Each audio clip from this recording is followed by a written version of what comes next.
I like you. Do you like me? I like you.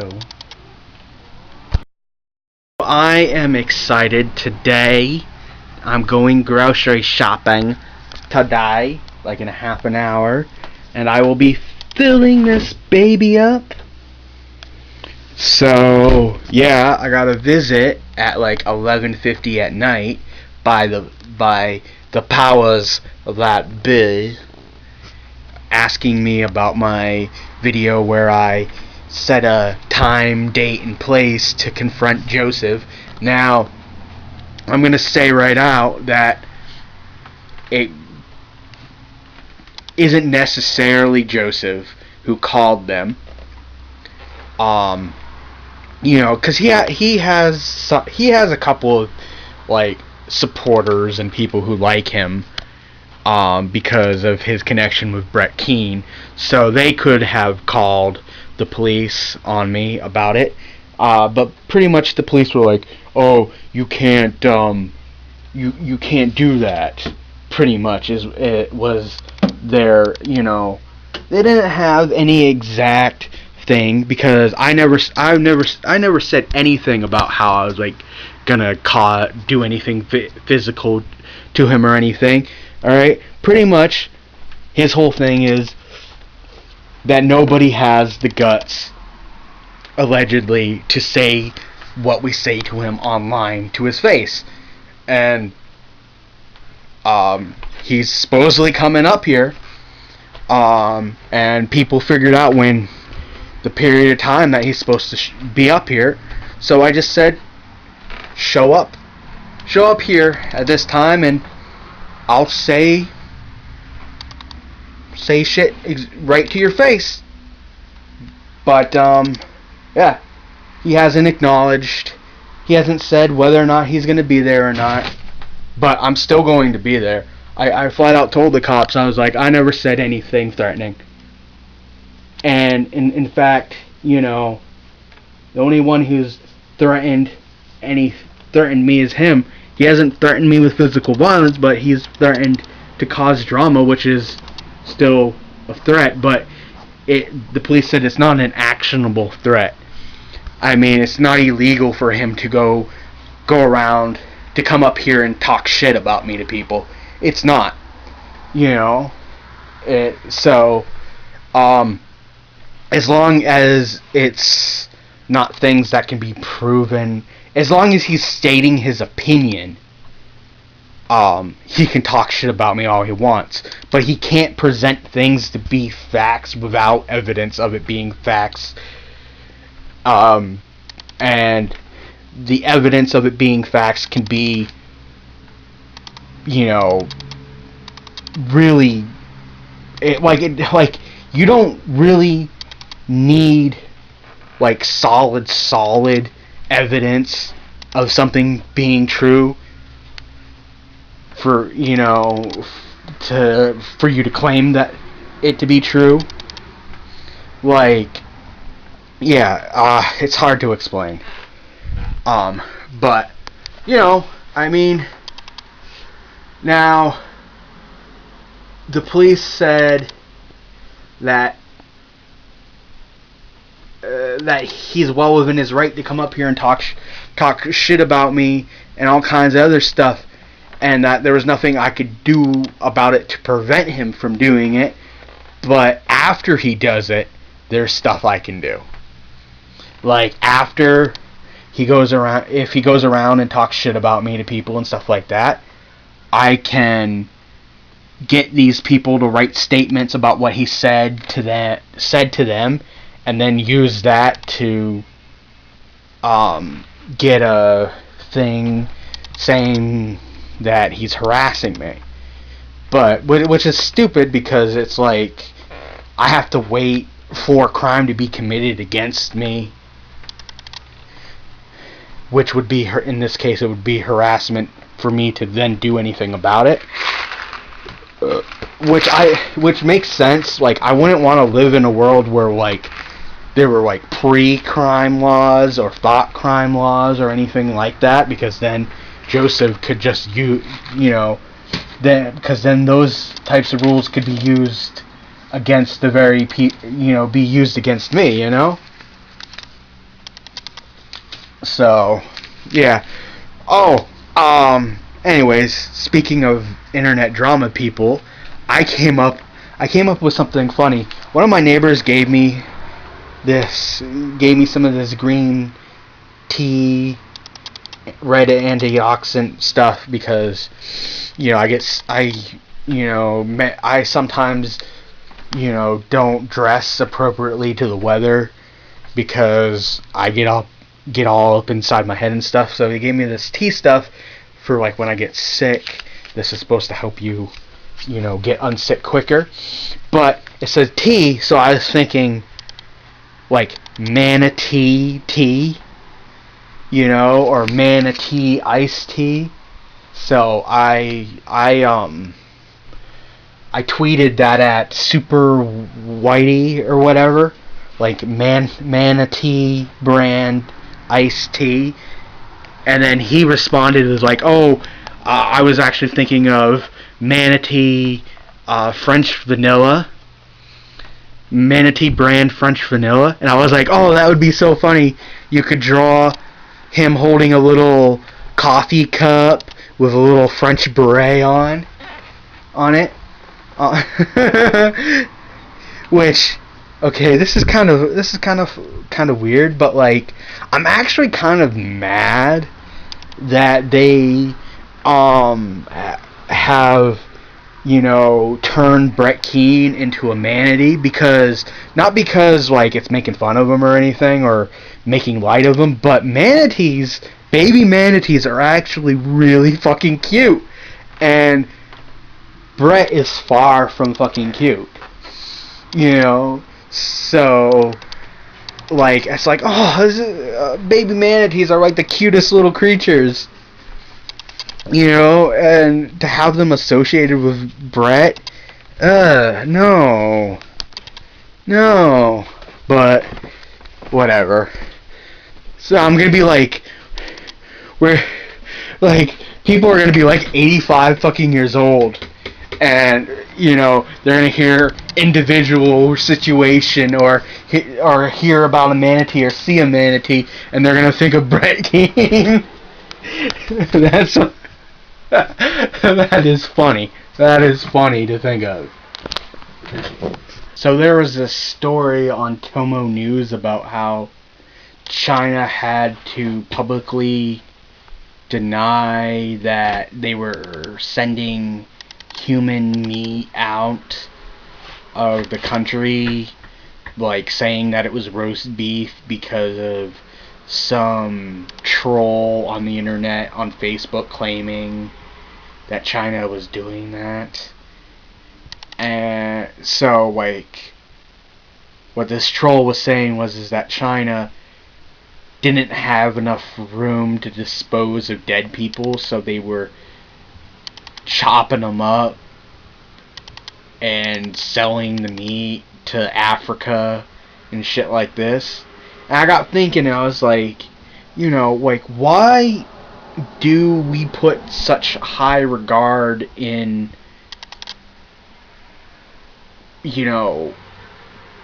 dead bodies?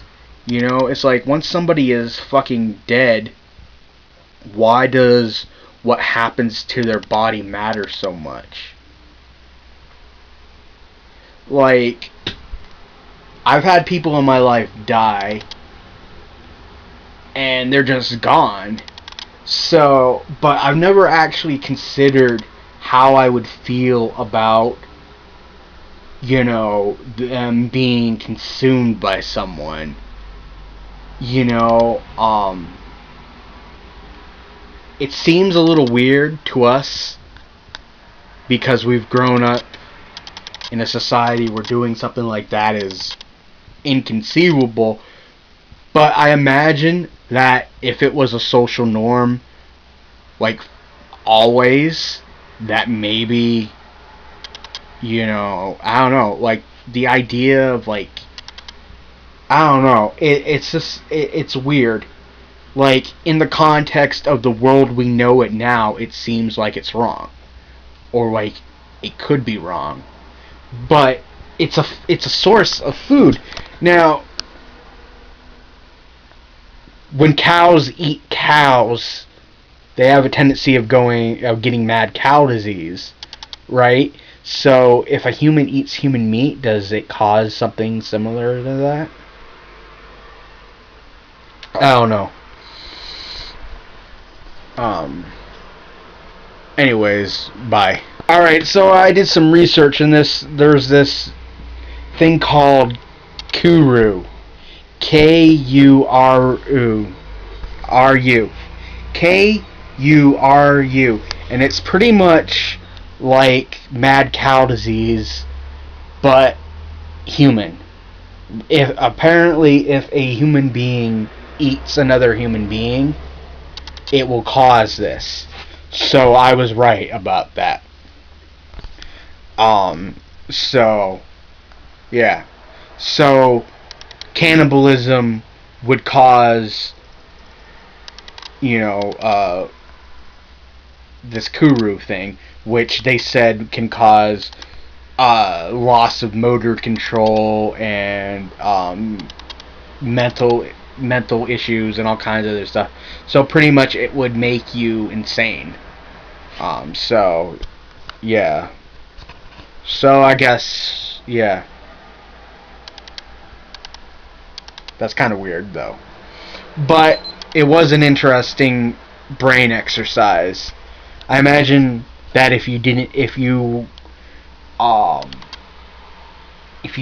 make it a regular base, if it wasn't like a regular source of food, like if you weren't eating people every single fucking day, like, like if it was like a once a fucking month kind of like thing, then maybe it would be a viable food source or something like that. But it just seems a little weird. I mean, after I die, I don't give a flying fuck what happens to my body. I've never actually considered being an organ donor or not. I kind of, trash my body to the point that I don't think that I have anything that anybody would want after I was dead. I imagine that my lungs and kidneys and, shit like that are pretty, pretty bad, I mean, I don't know. I don't see me having anything that anybody would want. Maybe a medical cadabra. Maybe I don't know. Maybe they would want to, use my brain to teach people how to do brain biopsies or brain grafts and stuff like that. I don't fucking know. I've never really considered what is going to happen to me, to my physical body after I die. I don't know. I'm kind of on the fence about like the whole spiritual thing, but I definitely don't think that there was a God. I mean, they're not. Those two things are not inclusive to each other. A human being can be more than just their physical self, but that does not necessarily mean that they were created by something. A human being could just be a spirit that exists, that has always existed, without there needing to be somebody that made it. So that's kind of where I am right now. You want to see something awesome? Boom! Refrigerator full, motherfucker. I got some Banquet chicken nuggets with mac and cheese situation, popcorn chicken, a DiGiorno pizza, and boneless wazoo, whatever, however you pronounce that, chicken wings. I still need to install that, fix that, and install that. And boom! Fucking a week's worth of milk, which is 2 gallons. Yum yum yum. I had to put 2 of my Pure Leaf iced teas up there. but I put the rest of them down there, and that is my pie shell. I got a apple pie with cinnamon family size, and this is for my condiments. I got my blue cheese, fuck you Joe, Civ, and I got 2 creamy cheese spread whipped, and some fucking new mayo, which I hardly fucking use. I only mix that in with my fucking tuna when I have tuna. I didn't get any tuna though. And I put my sodas here, but I had 6 left over from the last 24, but these are new, so I put the cold 6 up there and put 6 of the ones that need to cool down in there.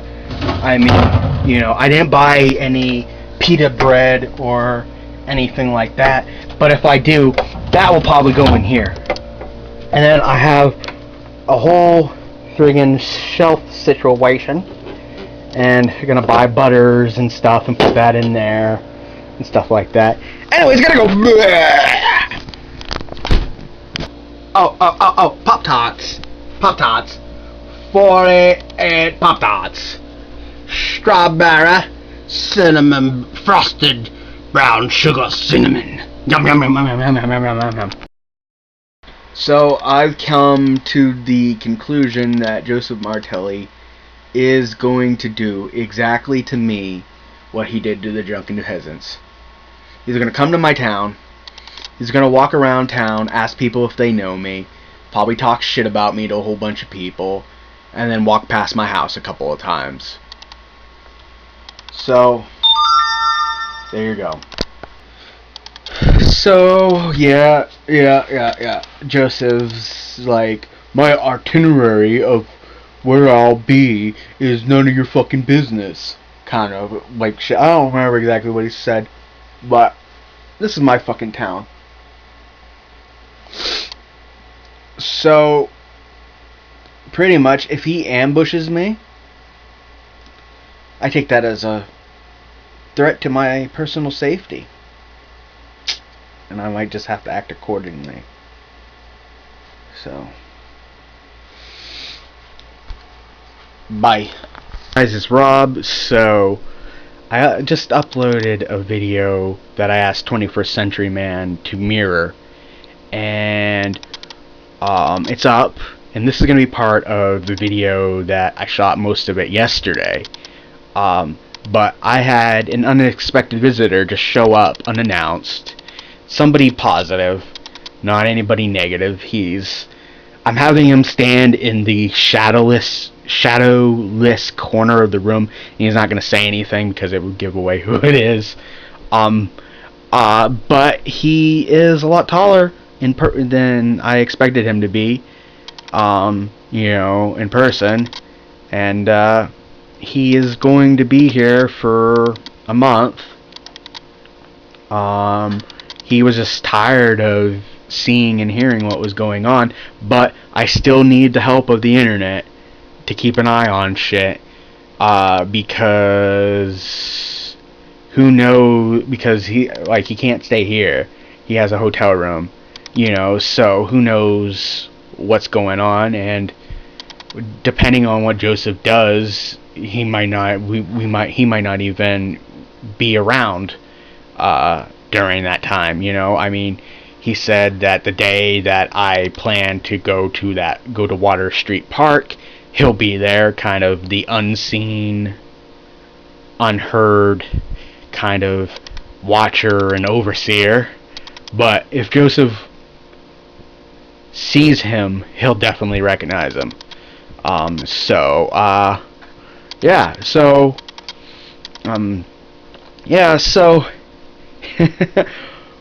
Like, I can't stop looking at that. Can I touch that? The one that's empty? Yeah?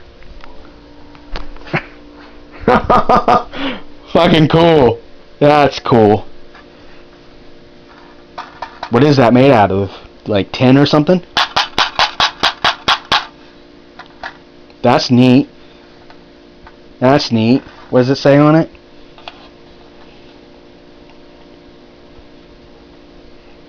Restricted. Oh, I'm not gonna read that out loud. Anyways, he's gonna take off now. Scared the fucking shit out of me when all like the motion sensor parts of the camera that's outside, because the camera can detect motion in its field of view. Scared the fucking shit out of me when it went off. So I'm sorry I'm not wearing a shirt, you know. So alright, well, I'm gonna go. I'm gonna talk to him for a couple minutes, and then he's gonna go back to his hotel. So because he didn't have my number or anything, so he came over just to pretty much get my number. So now I can text him and stuff, and I will see him tomorrow. We're gonna hang out tomorrow. So anyways, bye.